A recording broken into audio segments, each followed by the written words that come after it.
Hello and welcome back to the channel, and this is my custom Clark Kent action figure, so let's take a closer look. This KitBash action figure is all made up of DC Multiverse parts and mezco parts, minus a few accessories. So the body itself was the Dark Knight Joker, and he was quite a buff figure, so I thought it would work well for this Clark Kent. The head is obviously a mezco head, and it works and scales really well on this body. So the accessories I've kitted this guy out with, I've done a little newspaper which came with a diorama I got from a few years ago, just basic printing on some paper.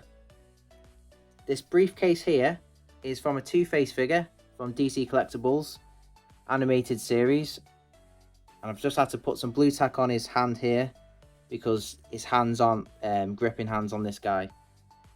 So again, basic, but it really works as a briefcase, as a nice accessory for a Clark Kent.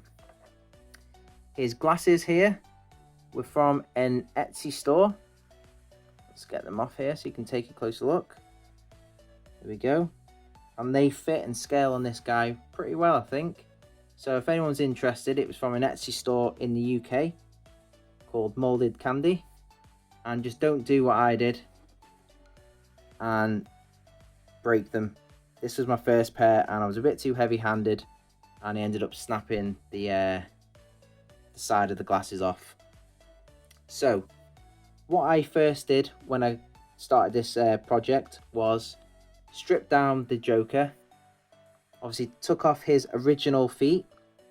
This was the Joker's original feet, these funky looking high heels. So I popped them off and I added some Superman boots which came with the DC Rebirth, and I also used the DC Rebirth hands on this guy because obviously the Joker's hands were massive and they were white, and I didn't want that for this guy.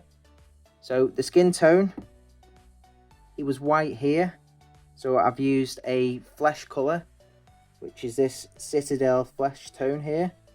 I use that to get rid of the white on his neck and also on the wrist pegs here.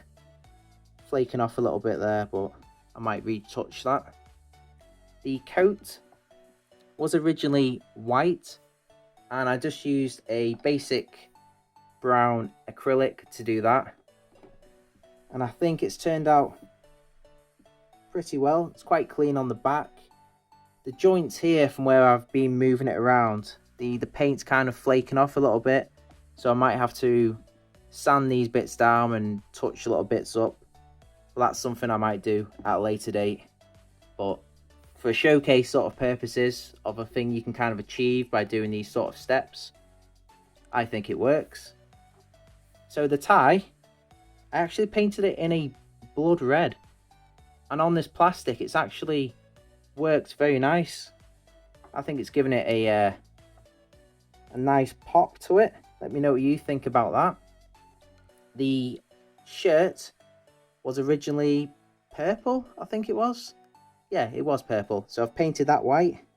So I've gone for kind of animated Superman style. So I've added a belt with a belt buckle, which I molded using some green stuff. Really good stuff that. I'm getting used to kind of molding things with it now. Added a little bit of silver here on the belt buckle using this metallic silver pen. Again, really good product that. So yeah, let me know what you think about how it looks. I don't think it's turned out too bad. Little kit bash. So because I've used some Superman parts, I actually had some spare bits which I've used to kit this guy out with some little added accessories. So this little S here was from this guy. So what I did, heated it up, popped it out, sanded the back so it's nice and smooth. And what you can do now with this, you can just slot it in between his jacket, which I'll do now.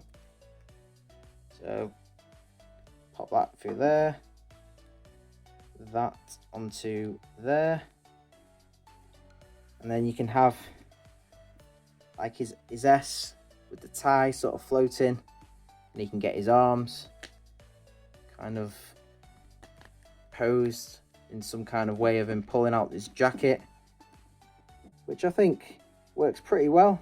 You can get him in kind of a running pose. Hopefully I can do it because it's quite stiff, this body. So yeah, I think that, you know, you could make that work. Put his glasses on. Look at that. Pretty cool, eh? So because it's DC Multiverse and I wanted it to scale with DC Multiverse, let's go through some size comparisons, eh? So that's what he's like next to my KitBash Michael Keaton figure, and that scale works very, very well. I'm liking that. And I've also got a video of how I actually customize this guy, so check it out if you haven't watched it already. Here he is next to a NECA turtle. Again, I think that scale works very, very well. So let's pop these to one side, and then let's pull in Mezco Superman. And this is actually the head I used. So I've actually used this Mezco on this guy here. And scale wise on the head, it works great. But the actual scale of these figures, not so much. So let me know if you've tried something like this, or you're going to do a little kit bash on Clark Kent, because I'd love to know how you've done things different to this, or what you're actually going to do. So thank you so much for watching, guys. Bye for now.